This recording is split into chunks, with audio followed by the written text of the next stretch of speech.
Namaskar. My name is Nitin Nahar. I have secured rank 6 in my CA final exams. I am a LLB graduate as well.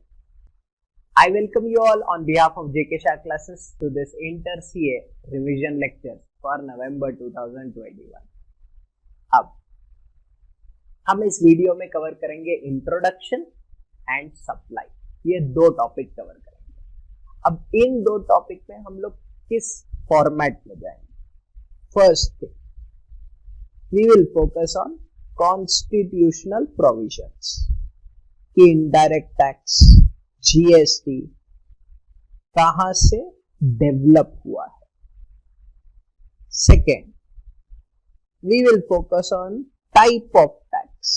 Type of tax माने CGST, SGST, IGST, UTGST, where do we apply all this? Third, we will focus on registration limit.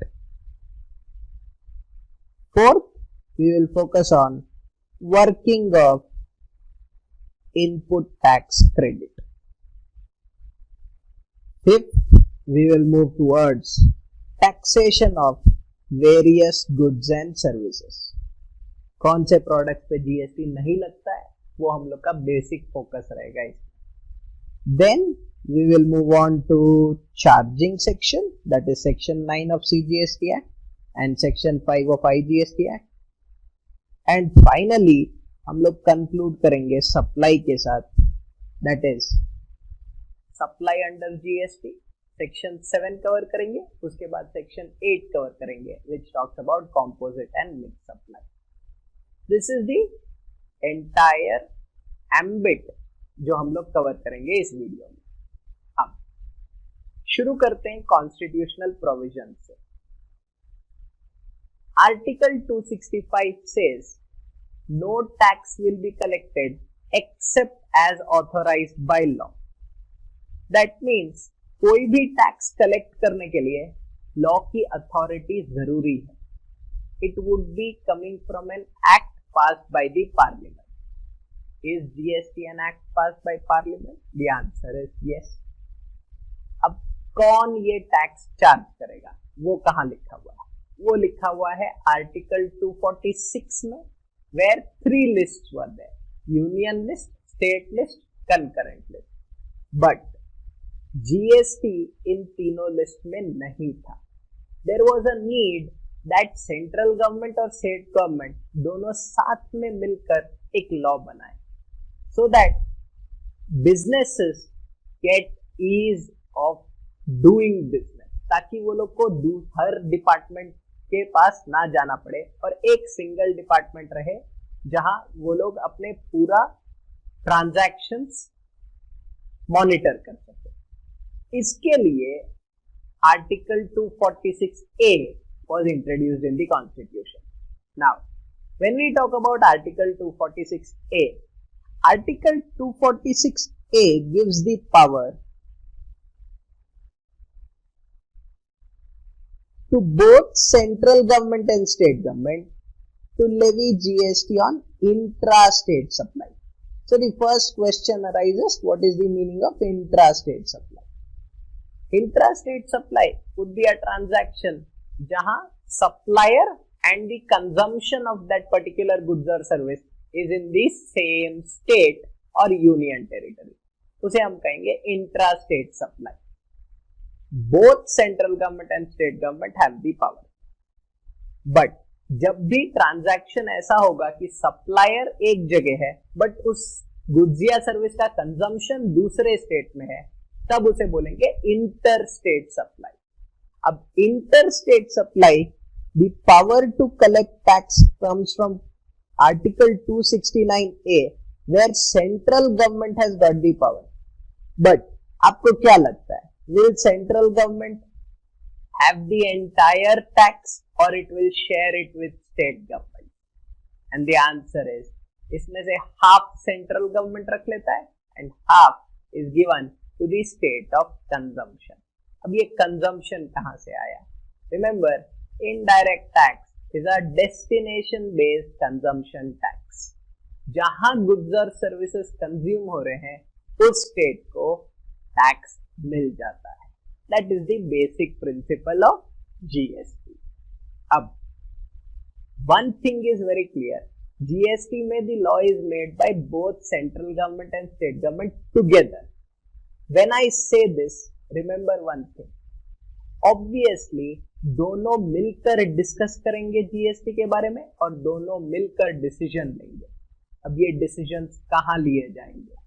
इसके लिए there was a special body which was made, a constitutional body, Article 279A, GST Council. Yes, a very powerful body. और इसमें representation किसका है? इसमें representation है state government का और रिप्रेजेंटेशन है सेंट्रल गवर्नमेंट का. कितना रिप्रेजेंटेशन है?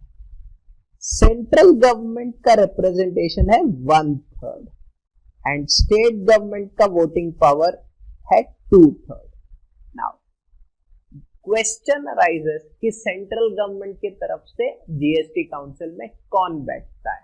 दो लोग, एक union finance minister and second one is minister of state for revenue. ये भी सेंट्रल गवर्नमेंट का ही मिनिस्टर है and these two represent central government in the GST council. अब state government, the question arises कि ये 2/3 पावर जो है कितने स्टेट गवर्नमेंट के फाइनेंस मिनिस्टर है? For that we need to first know how many states are there in India. For the purpose of GST, don't forget that there would be 31 states. तो यहाँ totally आते हैं 31 finance minister. अब question आता है कि 31 कहां से आए? सी 28 states plus 3 union territories. India में 3 union territories are regarded as state for the purpose of GST. और ये 3 union territory कौन से हैं? Delhi, Pondicherry and Jammu and Kashmir. These 3 are regarded as union territories with legislature. When I say these are union territories with legislature, matlab the power to run the administration of that union territory is by a elected body. matlab यहाँ elections होंगे और जो elected body रहेगा उसके पास administration powers रहेंगे. Though there are some restrictions, but administration powers होते हैं. और यहाँ फाइनेंस मिनिस्टर होता है, चीफ मिनिस्टर होता है एंड ग्रुप ऑफ मिनिस्टर्स होते हैं. तो 31 finance ministers, 28 states and 3 union territories. कौन से 3 union territory? Delhi, Jammu and Kashmir and Pondicherry. इतना clear? Yes. Now the question is, एक स्टेट फाइनेंस मिनिस्टर के पास कितना पावर रहेगा? देखिए, आप ये देख सकते हैं कि सारे स्टेट फाइनेंस मिनिस्टर के पास वोटिंग पावर है 2/3. अब 2/3 is 66.67%. So 66.67% is the power for all finance ministers. If I divide it by 31, and it would come to approximately 2.15%. This is the voting power. अब सोच के देखिए, क्या सारे स्टेट फाइनेंस मिनिस्टर एक साथ आके डिसीजन पास कर सकते हैं in GST council? The answer is no. ऐसा कहां लिखा हुआ है? याद रखिएगा कि the required majority to pass a decision is 75%. बताइए, सारे स्टेट फाइनेंस मिनिस्टर मिलके क्या कोई डिसीजन पास कर सकते हैं? The answer is no. क्योंकि कोई भी डिसीजन जीएसटी काउंसिल में पास करने के लिए चाहिए 75%, बट सारे स्टेट फाइनेंस मिनिस्टर्स को मिला के भी कितना पावर होता है? 66.67%. एंड इसीलिए it is not possible for them to take decision alone. क्योंकि लॉ बनाने का मकसद ही ये था कि both central government and state government come together and make a law. समझ में आया? Okay. Then comes required quorum. What is the quorum? When will a meeting of GST Council will be valid when 50% of the members are present. से देखिए totally 33 members हैं, union finance minister, minister of state for revenue and 31 finance minister, तो total 33 है, 17 present है, तो then it meets the quorum. And obviously जब भी required majority calculate होता है तब मेंबर्स प्रेजेंट एंड वोटिंग के हिसाब से ही कैलकुलेट होता है. समझ में आया? Now who is the chairperson of GST council? याद रखिएगा, the union finance minister would be the chairperson of GST council. तो हमने 3 प्रोविजन देखे. एक आर्टिकल 246 है जहां से दोनों को पावर मिलता है, सेंट्रल गवर्नमेंट और स्टेट गवर्नमेंट दोनों जीएसटी चार्ज कर सकते हैं ऑन इंट्रा स्टेट सप्लाई. 269 है, central government has the power to levy GST on interstate supply, but remember one thing very carefully, they will not keep the entire tax. इसमें से थोड़ा tax share होगा, half tax share होता है with the state government. And Article 279A represents GST Council, very strong body which makes recommendations on GST law. Remember, law में लिखा हुआ है रिकमेंडेशन, बट ट्रस्ट में रिकमेंडेशन इतनी जगह लिखा हुआ है, विदाउट देयर रिकमेंडेशन आप जीएसटी में बहुत कुछ चेंज नहीं कर सकते. That's how important GST council is. GST council में है कौन? Central government representation and state government representation. इनकी वोटिंग पावर है 1/3, 2/3. Required majority to pass a decision in GST council 75% है, required quorum is 50%. समझ में आया? Okay. This was about the constitutional provisions. अब बात करते हैं टाइप ऑफ टैक्स. कौन से टैक्स लगते हैं जीएसटी में? याद रखिएगा, सिर्फ 3 ही कॉम्बिनेशन के टैक्स लग सकते हैं. हाँ, सिर्फ 3 ही कॉम्बिनेशन के टैक्स लग सकते हैं, और वो कॉम्बिनेशंस है C+S, C+UT and lastly IGST. बस ये 3 ही कॉम्बिनेशन के टैक्स लग सकते हैं, C+S, C+UT, IGST. अब कौन से ट्रांजैक्शन में C+S लगेगा, कौन से ट्रांजैक्शन में C+UT और कौन से ट्रांजैक्शन में IGST, ये ध्यान रखना. याद रखिएगा, when the transaction is within a state, मतलब सप्लायर भी एक स्टेट में है और प्लेस ऑफ सप्लाई जहां कंजम्पशन हो रहा है वो भी एक ही स्टेट में है, तो चार्ज होता है C+S. For example, supplier Bangalore में है और उसने बैंगलोर में ही किसी को गुड्स बेच दिए. In that case where is the consumption? Bangalore, Karnataka, and इसमें क्या लगेगा? C+S. समझ में आया? ओके. याद रखिएगा, C+S is applicable for transaction within 31 states.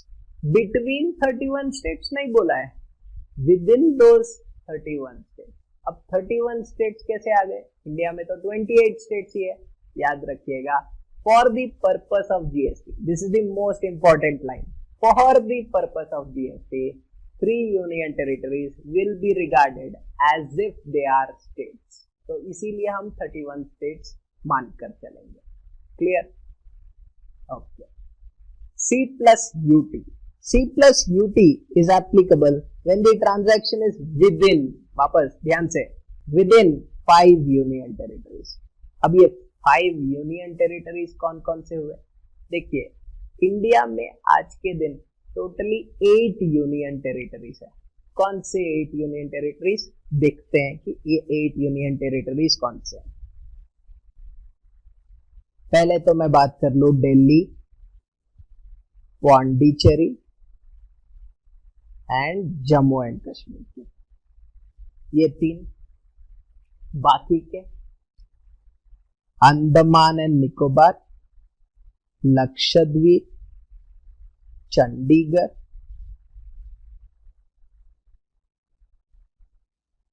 Ladakh and finally Daman and Diu and Dadra and Nagar Haveli.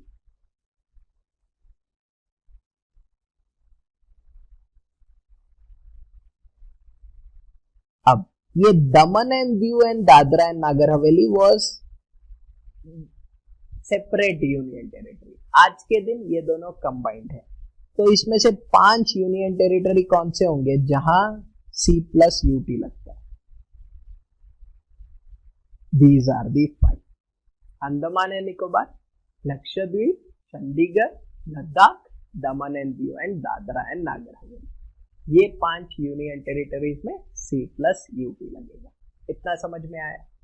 हाँ, अब याद रखिएगा पहले क्या होता था, अगर कोई ट्रांजैक्शन दमन एंड दीव से दादरा एंड नागर हवेली तक है तब उस पे IGST लगता था. क्यों? दोनों अलग यूनियन टेरिटरीज थे. बट आज के तारीख में दोनों को मर्ज कर दिया गया है. मतलब दमन and Diu and Dadra and Nagar हवेली के बीच में कोई ट्रांजैक्शन होगा तो क्या लगेगा, तो उस केस में लगेगा C प्लस यूटी, क्योंकि दोनों को जोड़ दिया गया है. पर अगर दमन एंड दीव और लक्षद्वीप के बीच में कोई ट्रांजैक्शन होगा तब लगेगा IGST. याद रखिएगा इन 5 यूनियन टेरिटरीज में अगर इन 5 के अंदर कोई ट्रांजैक्शन है तब C प्लस यूटी, इन 5 के बीच में कोई ट्रांजैक्शन है तब IGST. दैट मीन्स IGST कब लगेगा, when the transaction is between 2 different states, 2 different union territories, or 1 state and 1 union territory. Careful. अगर ट्रांजैक्शन 2 डिफरेंट स्टेट्स के बीच में है, 2 डिफरेंट यूनियन टेरिटरी या 1 स्टेट 1 यूनियन टेरिटरी, तब IGST चार्ज होगा. Some examples, अगर एक ट्रांजैक्शन विद इन दिल्ली है C प्लस S, अगर एक transaction with in Jammu and Kashmir है वापस C प्लस S, बट अगर जम्मू एंड कश्मीर से दिल्ली है तब उस पर लग जाएगा IGST. And sir Jammu and Kashmir से लद्दाख, जम्मू एंड कश्मीर से लद्दाख वापस IGST. पर अगर विद इन लद्दाख हुआ तो, अगर विद इन लद्दाख हुआ तो C प्लस यूटी, अगर with in Andaman and Nicobar हुआ तो C प्लस यूटी, बट अगर अंडमान एंड निकोबार से लक्षद्वीप, इन that case IGST will be applicable. समझ में आया? ओके, तो this was about the type of tax. ये कॉम्बिनेशन याद रखना बहुत जरूरी है, कब C प्लस S लगता है, कब C प्लस यूटी और कब IGST. तो पहले हमने कॉन्स्टिट्यूशनल प्रोविजन कवर किया, अब हमने समझा है कि कौन सा टाइप ऑफ टैक्स लगेगा. ठीक है, अब बात करते हैं रजिस्ट्रेशन लिमिट की. Now whenever you talk about registration limit, एक चीज याद रखिएगा, रजिस्ट्रेशन के वीडियो में तो ये कवर होगा ही, पर ये आपको बहुत ध्यान से समझना है, बिकॉज बाकी के चैप्टर्स में भी ये यूज आता है. अब रजिस्ट्रेशन लिमिट है क्या? पहली बात, एग्रीगेट टर्नओवर कंसीडर होता है रजिस्ट्रेशन लिमिट के लिए. Aggregate turnover includes all supplies, taxable, exempt, interstate, export, सारे, but it does not include GST and inward supply under RCM. Inward supply under RCM क्या हुआ? परचेजेस जहां मैं टैक्स पे कर रहा हूं उसको इंक्लूड नहीं करते. एंड याद रखिएगा ये सारे ब्रांचेस को मिलाकर कैलकुलेट होता है अंडर अ सेम पैन. मतलब जेके शाह क्लासेस के सारे ब्रांचेस डिफरेंट स्टेट्स में सारे का ऐड करके बनता है एग्रीगेट टर्नओवर. अब अगर aggregate turnover in a financial year exceeds the registration limit, तब आपको रजिस्ट्रेशन लेना मैंडेटरी है. और एक चीज ध्यान रखिएगा, registration can be taken voluntarily at any point of time, but अगर ये लिमिट एक्सीड हो गया तब तो आपको रजिस्ट्रेशन लेना ही होगा। फिर बहुत सारे कंपलसरी रजिस्ट्रेशन के भी केस है जो हम देखेंगे आगे, पर अभी हम लोग रजिस्ट्रेशन लिमिट फिट कर लेंगे। नाउ रजिस्ट्रेशन लिमिट दो पार्ट्स में डिवाइडेड है। एक, if you are a supplier of only goods, सिर्फ गुड्स में आप डील करते हैं तब रजिस्ट्रेशन लिमिट है। Second is when you are supplying only services, या आप सप्लाई कर रहे हैं goods plus services. This is how the registration limit is divided. अब अगर आप सिर्फ गुड्स सप्लाई कर रहे हैं तब तीन लिमिट अप्लाई होती है, 40 lakh, 20 lakh and 10 lakh.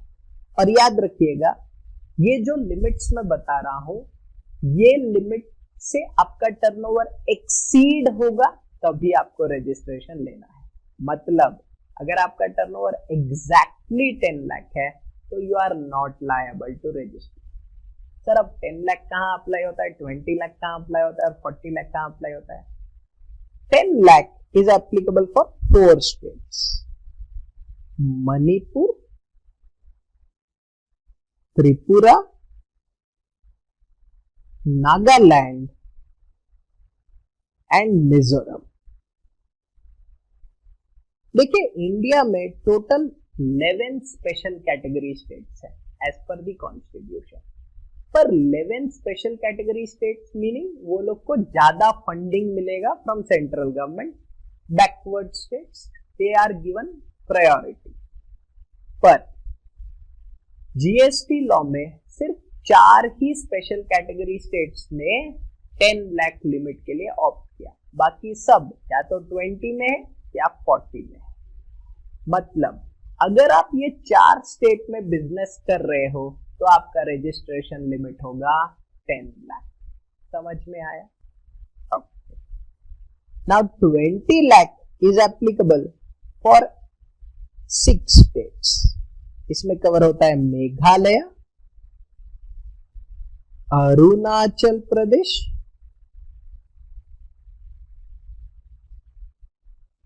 Sikkim, Telangana, Uttarakhand and finally Pondicherry. ये 6 states have opted for 20 lakh. बाकी सारे स्टेट्स के लिए रजिस्ट्रेशन लिमिट है 40 लाख। अब इसे याद कैसे रखेंगे? नाउ 20 लाख याद करने के लिए यू कैन टेक मस्त यूपी, मेघालय, अरुणाचल प्रदेश, सिक्किम, तेलंगाना, उत्तराखंड, पौंडीचेरी। एंड 10 लाख याद करने के लिए you can take MTNL, Manipur, Tripura, Nagaland, Mizoram. This is how you can remember these states. पर याद रखिएगा जब भी कोई शॉर्ट फॉर्म याद करोगे तो उसके रिस्क भी पता होना चाहिए। जब आप मस्त यूपी याद करोगे, एम मत भूलिएगा मेघालय, क्योंकि एम से टोटली 3 नॉर्थ ईस्टर्न स्टेट्स है, मेघालय, मणिपुर, मिजोरम। तो मिजोरम और मणिपुर तो 10 लाख में कवर्ड है, तो मेघालय 20 लाख। ए, अरुणाचल प्रदेश। आपके एग्जाम में आपको फीलिंग आ सकता है आसाम, क्योंकि आसाम भी नॉर्थ ईस्ट में, याद रखिएगा आसाम 40 लाख में। सिक्किम में कोई प्रॉब्लम नहीं होगा। टी, तेलंगाना और त्रिपुरा। यू, इंडिया में 2 ही स्टेट्स हैं जो यू से शुरू होते हैं, उत्तर प्रदेश एंड उत्तराखंड, तो it has to be Uttarakhand. And lastly Puducherry. तो this is how you can remember 10, 20, 40 if you are dealing only in goods, तब ये लिमिट्स आपको अप्लाई होंगे। अब if you are dealing with only services या goods plus services, in that case registration limit will be 20 lakh and 10 lakh. Now 10 lakh is applicable for 4 states, same MTNM, and 20 lakh for all others.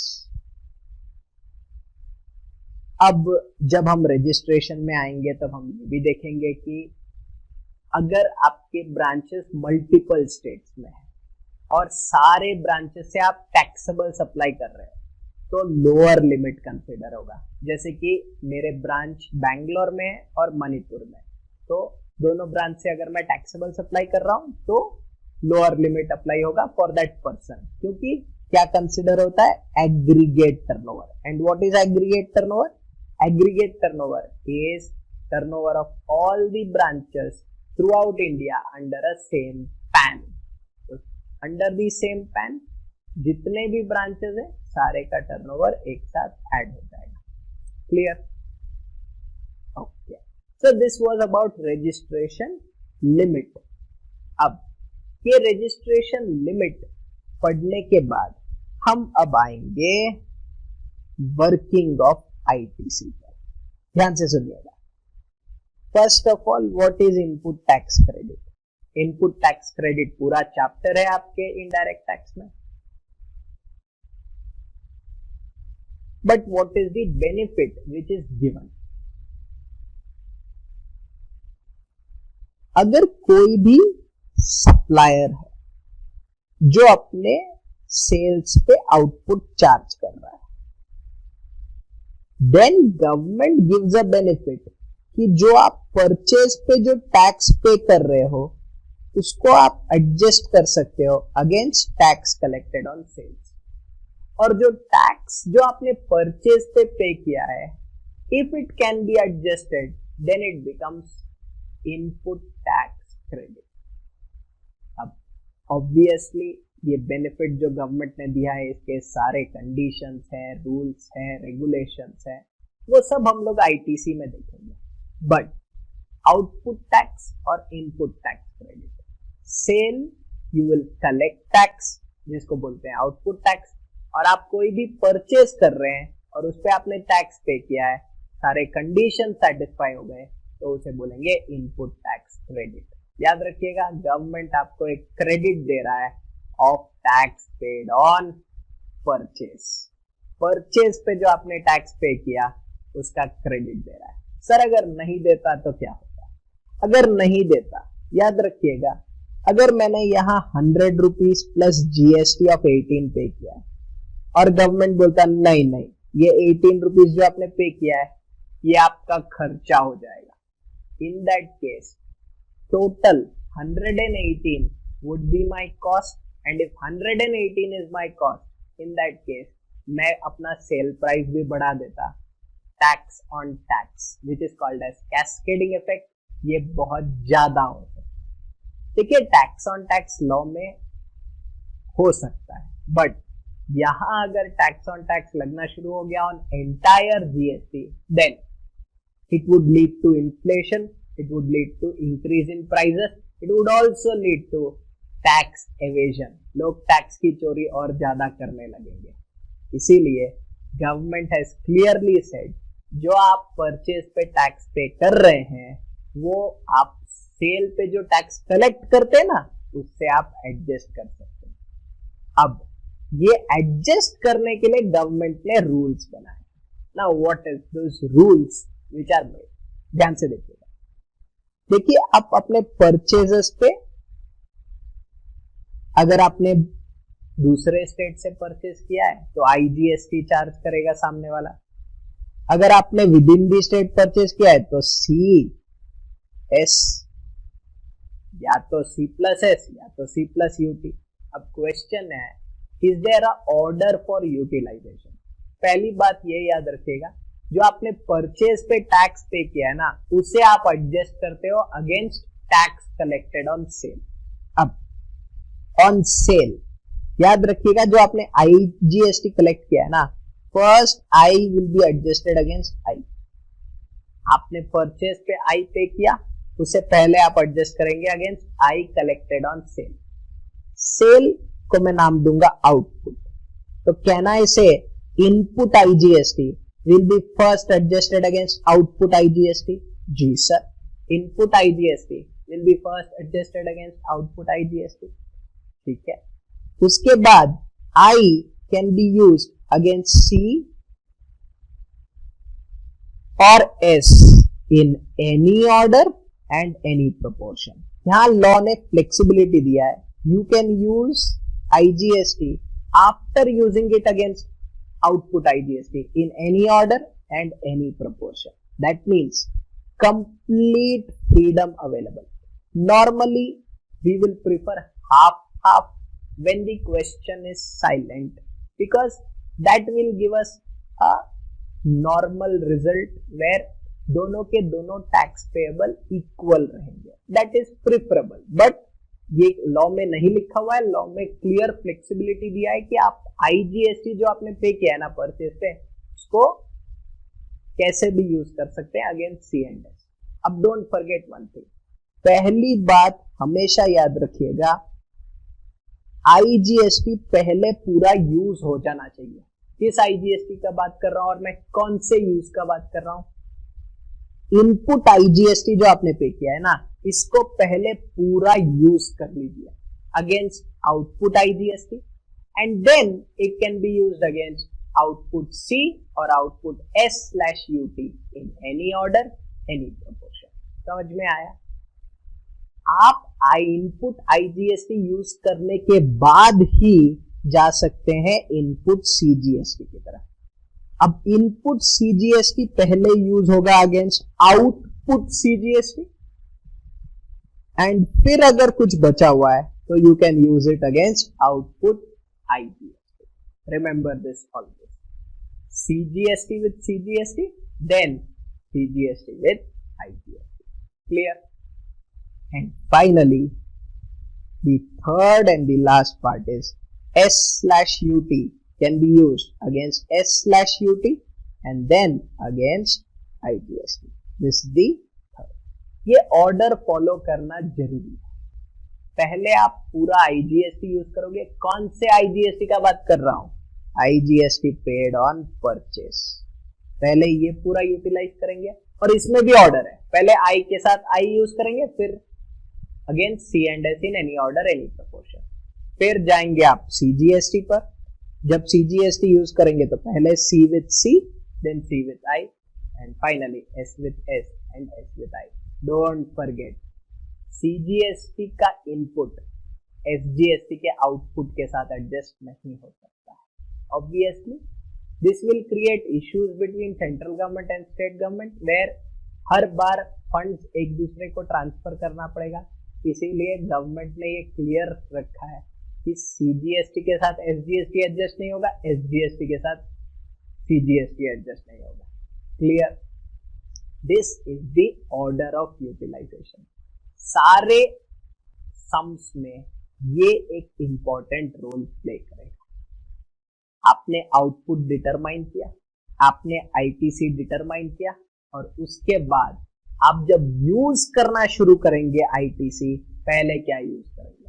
पहले IGST use करेंगे, उसके बाद CGST use करेंगे, उसके बाद SGST/UTGST. Clear? ठीक. So this was about working of ITC.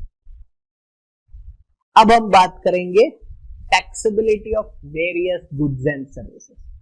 चलिए देखते हैं कि कौन से गुड्स और सर्विस पे जीएसटी नहीं लगता है. Let's have a look at it. अब ध्यान से देखिए. टोटली 6 प्रोडक्ट्स ऐसे हैं जिसपे जीएसटी नहीं लगता है. पहला, alcoholic liquor for human consumption. दूसरा कैटेगरी होगा 5 प्रोडक्ट्स. इन 5 प्रोडक्ट्स पे भी जीएसटी नहीं लगता है. सर ये 5 प्रोडक्ट्स है कौन से? Petrol,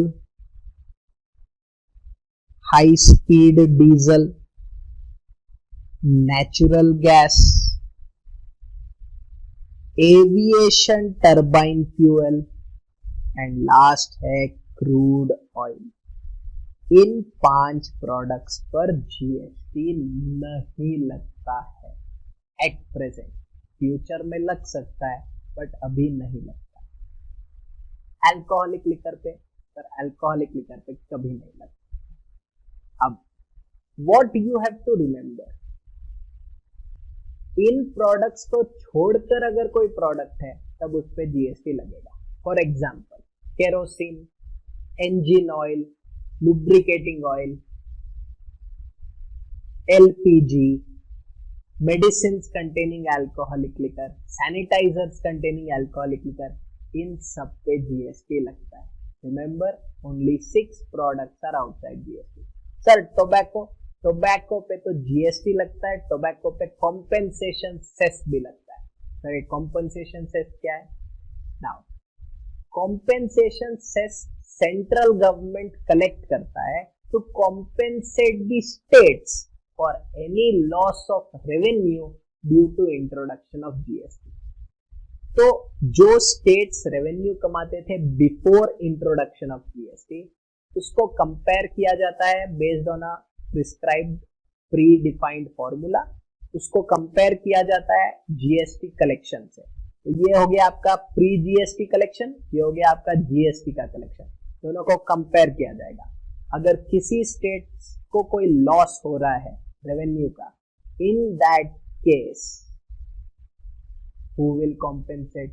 central government. Central government के पास फंड्स कहां से आएंगे? They collect compensation cess on certain products. One of them is tobacco. Clear? Okay. So remember, 6 products are outside GST. अब जब हम इस 6 products की बात कर ही रहे हैं तो चार्जिंग सेक्शन भी देख लेते हैं. Now, when we talk about charging section, Section 9 of CGST Act is the charging section. For intrastate supply and charging of CGST, and section 5 is the charging section for IGST. अब section 9 के 5 सब part है, section 5 के भी 5 सब part है, 9(1), 9(2), 9(3), 9(4), 9(5), 5 सब part है। अब 9(1) से लेके 9(5) तक देखते हैं क्या लिखा हुआ है। 9(1) में लिखा हुआ है GST will be charged on all goods or services except alcoholic liquor for human consumption. That means 9(1) के चार्ज से ही alcoholic liquor for human consumption को बाहर कर दिया। एंड याद रखिएगा 9 में मेंशन्ड है ऑन इंट्रास्टेट सप्लाई एंड 5 में मेंशन्ड है इंटरस्टेट सप्लाई। अब व्हेन आई से 9 में मेंशन्ड है इंट्रा एंड 5 में मेंशन्ड है इंटर, जीएसटी रेट कौन डिटरमाइन करेगा? 9 clearly says that GST rates would be as recommended by GST Council and notified by central government. So remember one thing, without recommendation of GST Council, GST rates cannot be changed. ये बहुत ही important principle है। Clear? ठीक। अब बात करते हैं 9(2) की।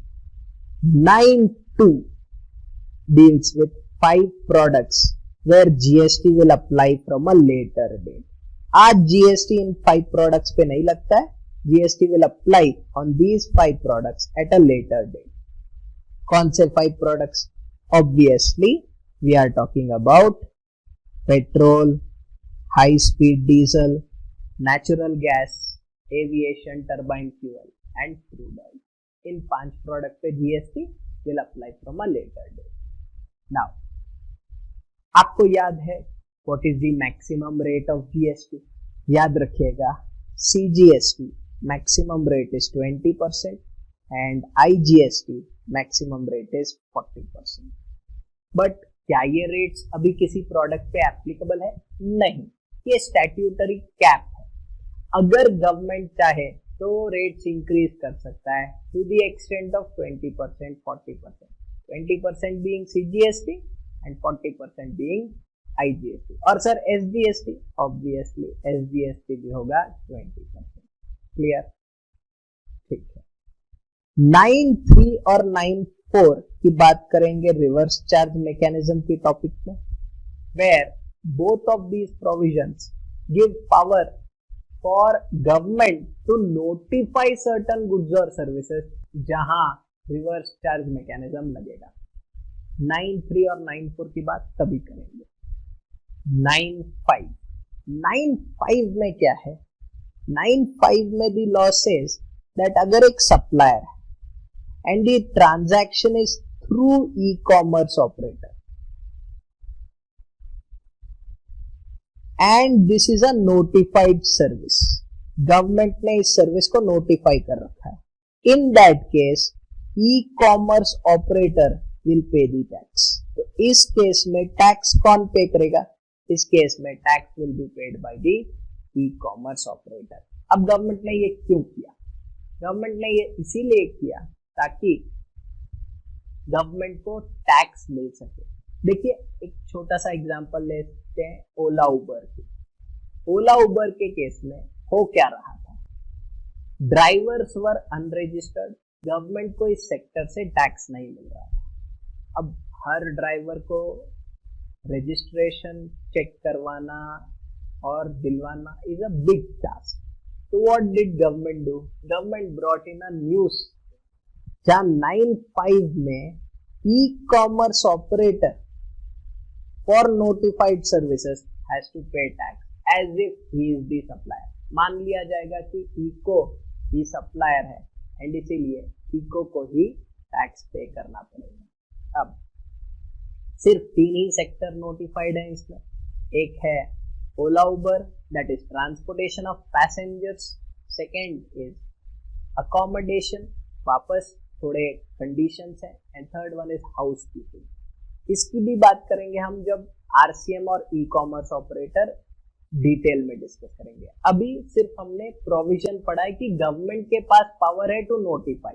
देखिए आरसीएम में भी government has the power to notify and here also government has the power to notify. Obviously remember one thing, rates as recommended by GST Council, 5 products पे GST कब लगेगा? That will also come from recommendation of GST Council। कौन से product पे RCM लगेगा? That will also come from GST Council। 9.5 through ECO, that will also come from GST Council। This will also be based on recommendation of GST Council। So can you see how powerful GST Council is? जो main charging section है उसमें ही सब जगह लिखा हुआ है until and unless it is recommended by GST Council, nothing can change in these particular provisions। समझ में आया? Yes। So this is the charging section। हमने खाली ओवरव्यू देखा है आरसीएम और ई कॉमर्स ऑपरेटर, तो हम आगे जाके वापस देखेंगे। ठीक है, अब आता है एक important segment and that important segment is supply, scope of supply under section 7। अब ध्यान से सुनिए।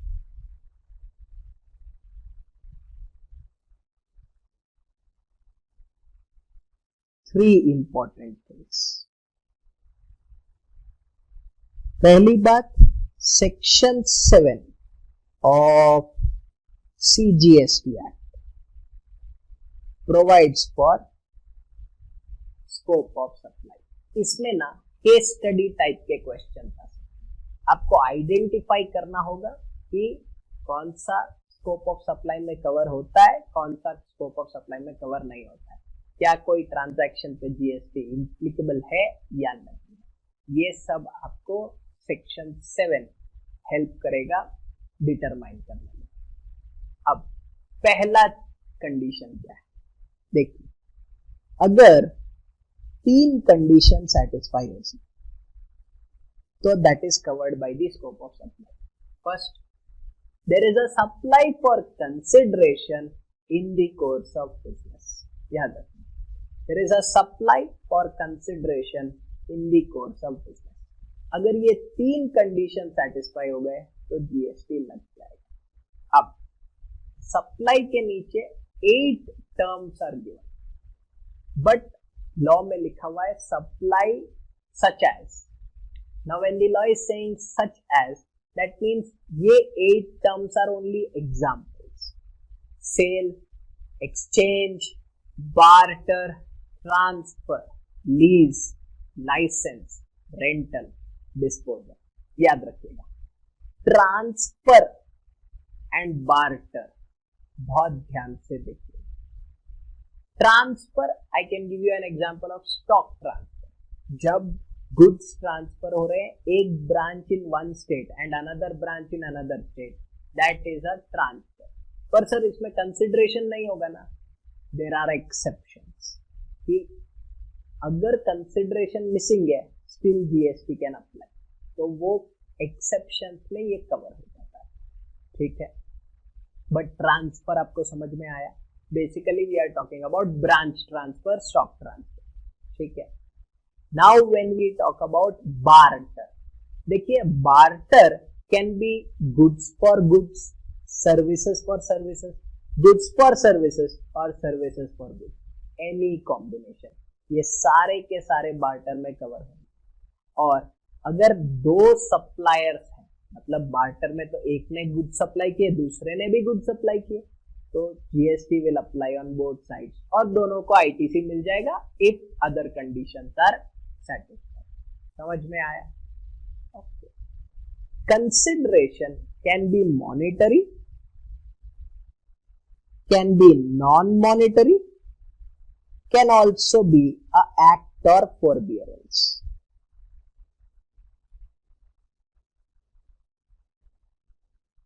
Monetary and non-monetary we understand. Act or forbearance. Act is agreeing to do something, that is also a consideration. Forbearance, agreeing not to do something, that is also consideration. तो अगर आप कोई किसी का बात मानते हो and you do an act, that is also a consideration. While if you agree not to do something, say suppose I sell laptops और मेरे बाजू वाले दुकान में आपने भी लैपटॉप बेचना शुरू कर दिया. I tell you, please next 3 years don't sell laptop, I will pay you 10,000 per month. This is agreeing not to do something. This would be regarded as forbearance. It is also a consideration. ठीक है. अब सोच के देखो, government subsidy पे GST लगना चाहिए या नहीं लगना चाहिए? Government subsidy, the law has said that GST will not be applicable. But if there is subsidy received from any other person and वो directly linked है सप्लाई के लिए, तब उस पर जीएसटी लग जाएगा. And what do you think about advance? Obviously, अगर आपको कोई एडवांस मिलता है तो उस पर जीएसटी लगेगा क्योंकि that is part of consideration. हाँ, हम टाइम ऑफ सप्लाई में एक चीज देखेंगे कि गुड्स के केस में एडवांस पे जीएसटी एडवांस के डेट पे नहीं लगता है, इनवॉइस डेट के हिसाब से या रिमूवल के डेट के हिसाब से लगता है. बट क्या एडवांस कंसिडरेशन है? The answer is yes. And finally deposit. Deposit पे भी जीएसटी नहीं लगता है. बट अगर कोई डिपॉजिट एडजस्ट हो जाता है when the person is not paying, तब then it becomes part of consideration. अब मैं आपको कुछ एग्जांपल्स देता हूं. आज मैंने एक पोस्टपेड कनेक्शन खरीदा और मैंने एक डिपॉजिट दिया. अब वो deposit is not for postpaid connection, deposit as a security. Normally deposits are refundable, तो इसीलिए उस पे जीएसटी नहीं लगेगा. That is not for telecom service, that is as a security. अब वो जो मैंने डिपॉजिट दिया है, अगर मैं बिल पे नहीं करूंगा तो वो लोग एडजस्ट कर देंगे.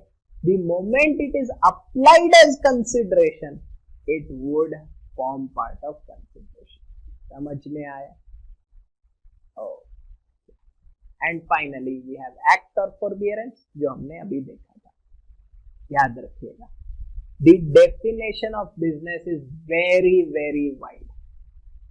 It covers trade, profession, manufacture, commerce, wager. Hey, what is wager? Betting, gambling, lottery को भी नहीं छोड़ा है. That will also be considered as part of business. Race clubs, holder of an office. Sir, ये holder of an office क्या होता है? Say suppose I am holding a post and I am getting a fee for holding that post. That will also be considered as business. Then the law also provides that adventure, admission, even sale of assets during closure of business will also be regarded as business. अब ये adventure क्या है? Normally this adventure would mean an act for a profit motive where it could be even a one time act. जैसे एक chartered accountant ने एक painting बनाई and he goes for an auction and say suppose that painting is sold. In such cases would be regarded as business even if it is a one time activity irrespective of frequency. Clear? ठीक है, तो business is kept very wide so that ज्यादा से ज्यादा transaction इसमें cover हो सके. Okay, this was 3 conditions supply consideration in the course of business. अब is it possible कि business missing है फिर भी GST लगे?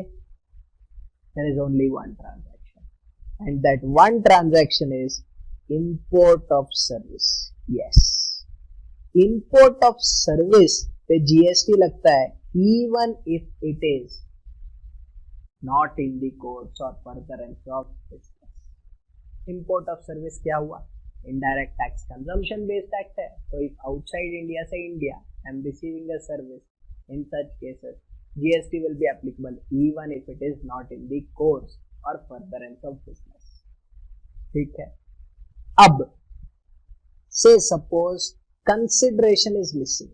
First सोच के देखो, अगर consideration missing है तो will business be required? Obviously business will be required. Remember one thing, जब भी हम बात करते हैं सप्लाई विदाउट कंसिडरेशन का, जो दिया हुआ है शेड्यूल 1 में, don't forget one thing, supply without consideration would cover cases where it is in the course और फर्दरेंस ऑफ बिजनेस.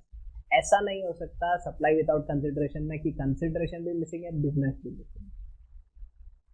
तो any case of schedule 1 where we say supply without consideration, business has to do that. अब इस schedule 1 में क्या क्या covered है? First, permanent transfer of business asset where ITC was taken. अगर आप कोई बिजनेस असेट ट्रांसफर कर देते हो जहां आपने इनपुट टैक्स क्रेडिट का बेनिफिट लिया था, इन that case GST will be applicable even if you give it free of cost. Yes, government is very clear on this. अगर government ये नहीं करेगी तो क्या होगा? Everyone will start routing their donations through business entities. I will purchase in the name of business, take ITC and then give it as donation. Government ITC क्यों देता है? ताकि आप वो asset या वो goods use करो to generate output. पर आप तो यहाँ फ्री दे रहे हो. गवर्नमेंट कहता है कि if you are giving free, मुझे भी जीएसटी फ्री दे दो. That's why if there is a permanent transfer of business asset where ITC was taken, in that case GST will be applicable even if it is without consideration. याद रखिएगा, अगर with consideration का case है ना, तब हम लोग ITC check ही नहीं करते, क्योंकि अगर ये 3 कंडीशन सेटिस्फाई हो गए तब तो जीएसटी लगेगा ही. You check ITC only when it is a transaction without consideration, और वो भी कौन सा? Permanent transfer of business asset. समझ में आया? Second is a transaction between related person or distinct person.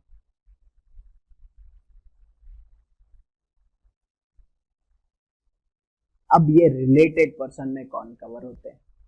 Partners of a firm, employer employee holding 25% और more shares, one controlling another, two controlling one controlling two, family क्या cover करता है?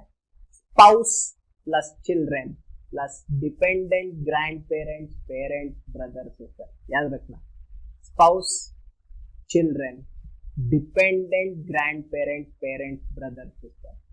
Spouse and children are related even if they are not dependent, but parents will be related only if they are dependent. याद रखना ये. Be very careful while reading the question on this related person. फिर आता है distinct person. Branches which are required to register separately और branches which are registered separately, her registration को distinct person माना जाएगा. मैंने आपको एक एग्जांपल दिया था, बैंगलोर ब्रांच, मुंबई ब्रांच. अगर goods are moving from one state to another, stock transfer हो रहा है, जीएसटी चार्ज करना पड़ेगा. मैंने आपको कहा था दिस इज एन एक्सेप्शन, जहां कंसिडरेशन मिसिंग है फिर भी जीएसटी लगेगा. बस इसी का बात कर रहा था, supply without consideration. GST will be applicable in such cases. समझ में आया? Then the third transaction in this is import of service. Sir अभी तो import of service देखा, ये import of service without consideration वाला है. अब सोच के देखो, अगर import of service without consideration है तो business तो पक्का चाहिए, plus the losses it should be from a related person. तो import of service जब भी without consideration है ना, GST कब लगेगा? When it is in the course of business plus from a related person. जब ये दोनों कंडीशन सेटिस्फाई हो जाएंगे तभी. This is for one purpose. अगर ऐसा नहीं करता ना तो import of service के बहुत सारे ट्रांजैक्शन जीएसटी में कवर हो जाते हैं. तो जब भी import of service का बात आएगा, it has to be from a related person if it is without consideration. ठीक है. And the last point which is covered in this is a transaction between principal and agent for goods where agent is billing in his name. याद रखना, कब principal and agent के बीच वाला transaction cover होगा? Only when agent is billing in his name. अगर agent अपने नाम पे आगे बिल कर रहा है तब फिर principal पहले चार्ज करेगा agent को और एजेंट चार्ज करेगा रिटेलर्स को. Clear with this? Yes.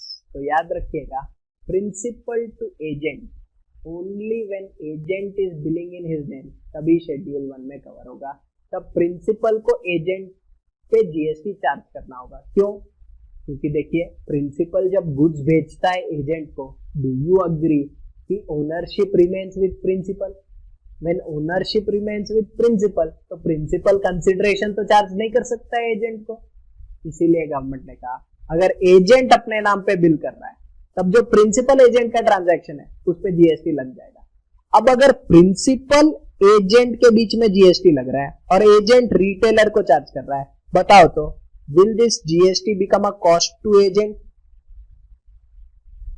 Agent को उसका आईटीसी मिल जाएगा और एजेंट जब यहां जीएसटी चार्ज करेगा ना रिटेलर से, तब he can set off that output with ITC. Clear? तो ये हो गया बात schedule 1. Then you have schedule 2. Schedule 2 basically deals with classification. Transactions दिए हुए हैं and various transactions are to be classified as supply of goods or supply of service. अब एक सिंपल चीज बताता हूं जिससे आप कभी क्लासिफिकेशन में गलत नहीं जाएंगे. जब भी ट्रांसफर ऑफ टाइटल हो रहा है, मतलब ओनरशिप चेंज हो रहा है, government normally will always regard it as supply of goods. But जब भी transfer of right to use हो रहा है then government will regard it as supply of service. Careful.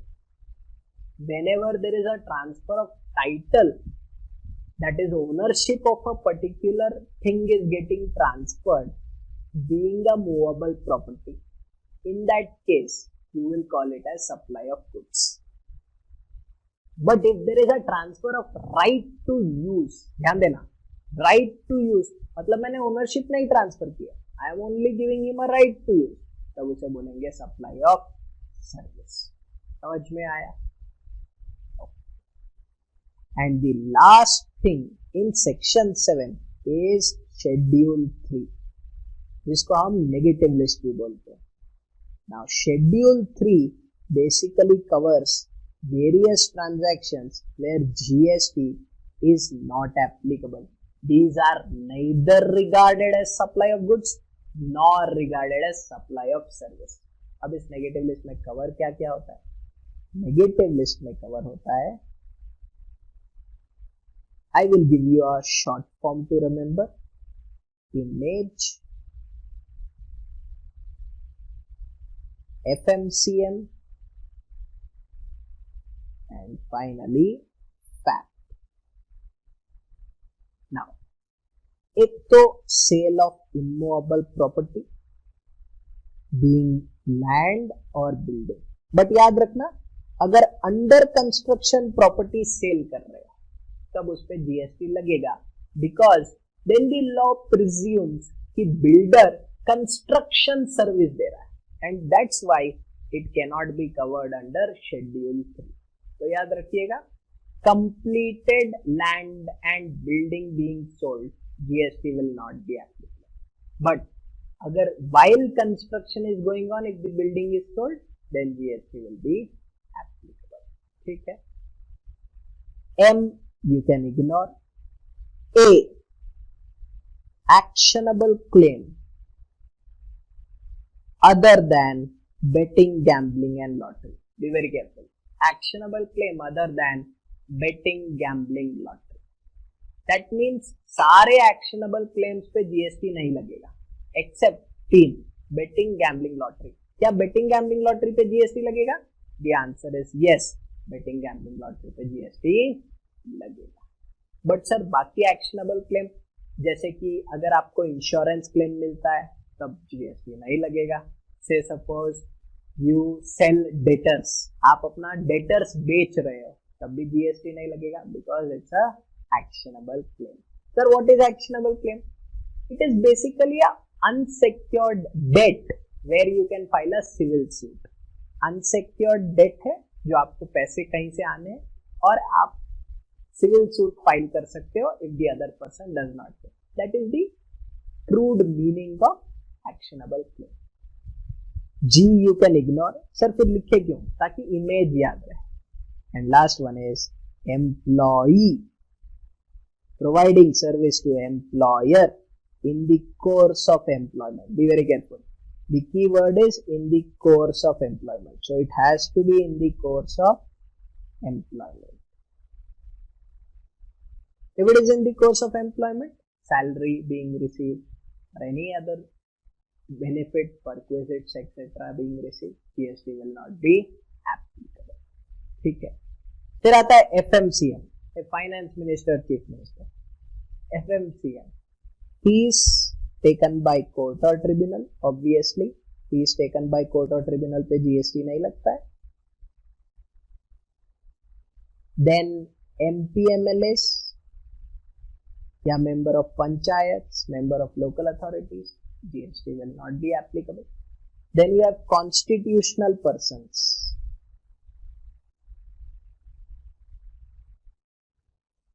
Head of Election Commission, President of India, Prime Minister of India, constitutional persons getting any fee, GST would not be applicable. And last one, member of a body established by central government or state government. So in India we keep making committees. तो ये जो committees बनते हैं उसमें members होते हैं. Members को fees दिया जाता है by central government और state government, उसमें भी GST नहीं लगता.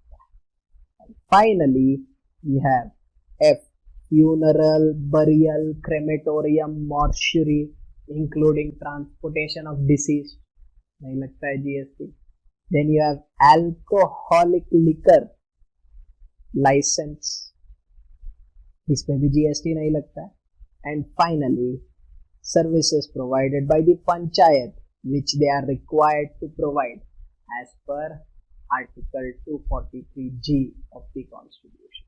So, a function which is given to them under the Constitution of India, in that case, GST will not be applicable. Clear? तो ये सारे चीज कवर हो जाते हैं नेगेटिव लिस्ट में. आपका इमेज, FMCM एंड पैक, ये तीनों पे GST नहीं लगता है. Clear? Yes, these are regarded neither as supply of goods nor supply of service. तो सेक्शन 7 है क्या? सेक्शन 7 ये है. 3 conditions: supply, consideration in the course of business, business missing 1 transaction, consideration missing 4 transaction, schedule 2 classification, schedule 3 negative list where GST is not applicable because उसे ना तो supply of goods मानेंगे ना सप्लाई ऑफ सर्विस मानेंगे. Yes, अब हम आ रहे हैं last part of this video में एंड डिस्कशन होगा section 8 which is composite supply and mix supply. ध्यान से देखना, composite supply and mix supply.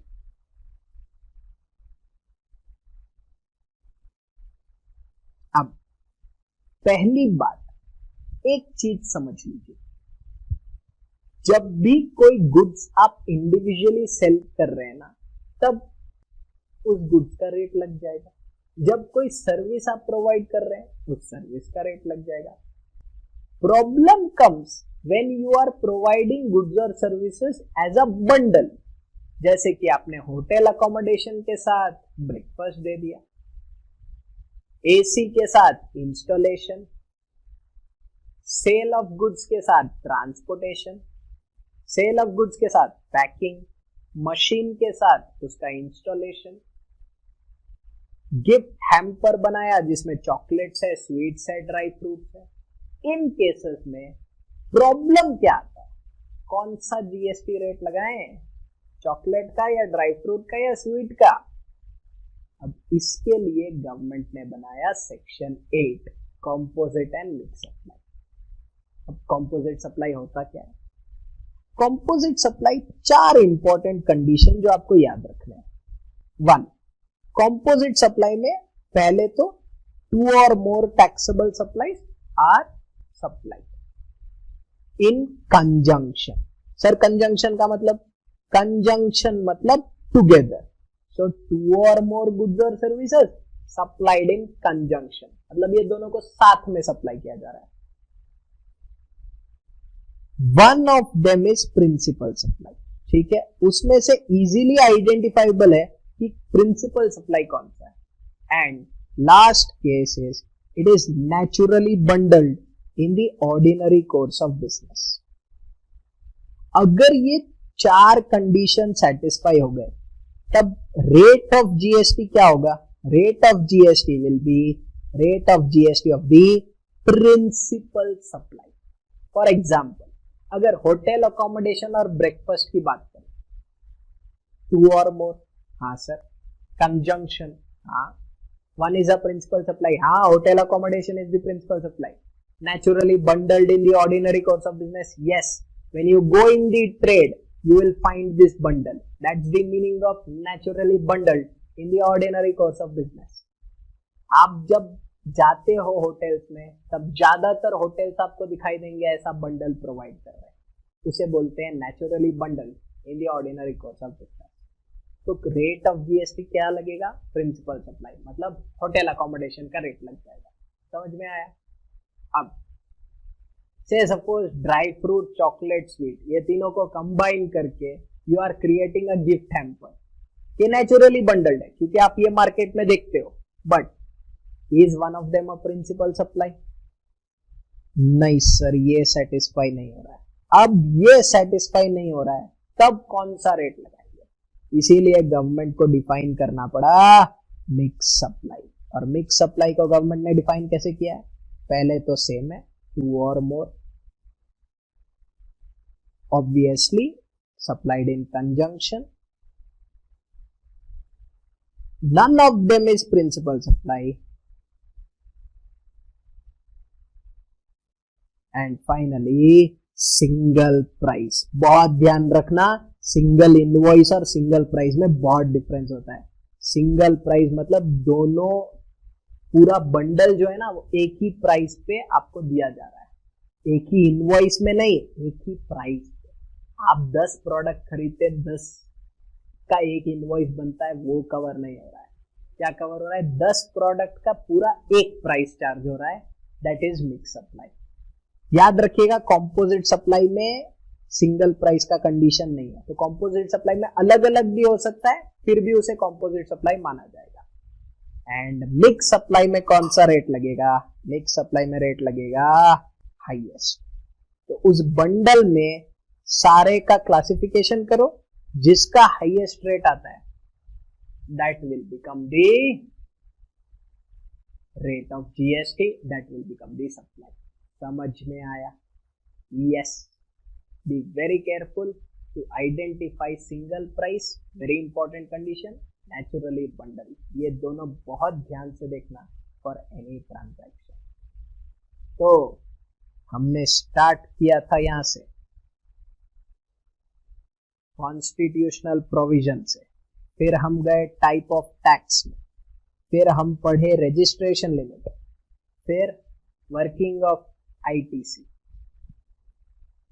6 products जिसपे जीएसटी नहीं लगता है, charging section, section 9, and finally हमने 2 सेक्शन 7 एंड सेक्शन 8 कवर किया, which covers scope of supply and composite and mix supply. Clear? चलिए अब मिलेंगे अगले वीडियो में।